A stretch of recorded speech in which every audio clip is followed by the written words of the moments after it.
السلام علیکم ورحمۃ اللہ وبرکاتہ۔ ناظرین، آج کے پروگرام میں امیزون، پے ٹی ایم، پے فون وغیرہ سے ملنے والے کیش بیک کے بارے میں بات کروں گا۔ دوستو، آج موجودہ زمانے میں لوگوں کی بڑی تعداد اپنے کاروبار کی لین دین آن لائن طریقے پر کرتی ہے، جس کی مختلف صورتیں ہوتی ہیں، جیسے لوگ اپنے گھروں اور دکانوں کا بجلی بل آن لائن طریقے پر ادا کرتے ہیں۔ اسی طرح موبائل اور ٹی وی وغیرہ کا ریچارج بھی آن لائن طریقے سے کر سکتے ہیں۔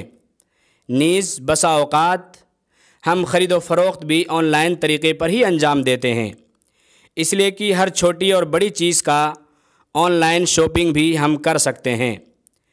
ان تمام کاموں کے لیے یوزر کو مختلف کمپنیوں کا ایپس استعمال کرنا پڑتا ہے۔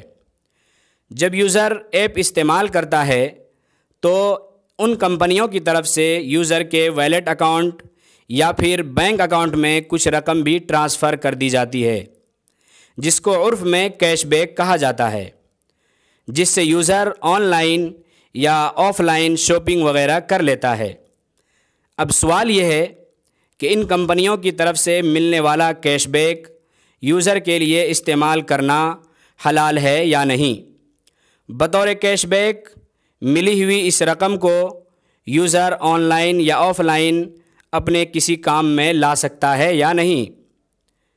دوستو، اس سلسلے میں یہ بات ذہن نشیں رہے کہ آن لائن شاپنگ، بجلی بل کی ادائیگی یا موبائل وغیرہ کے ریچارج کرنے پر، پے ٹی ایم، امیزون، پے فون وغیرہ کا استعمال کرنے پر اگر cash back in on line کمپنیوں کی طرف سے یوزر کو دیا جاتا ہے تو یہ ایپس کو فروغ دینے کے لیے ایک طرح سے ترغیبی انعام کی رقم ہوگی، جس کا استعمال کرنا جائز اور حلال ہے۔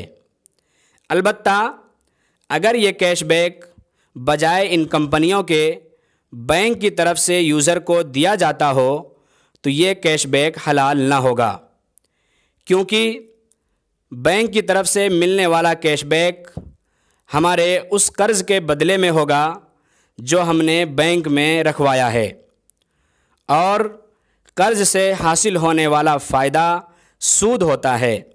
اس لیے اگر بینک کی طرف سے کیش بیک دیا جاتا ہو تو اس کیش بیک کا استعمال کرنا، اس کو آن لائن یا آف لائن اپنے مصرف میں لانا کسی طرح سے جائز نہیں ہے۔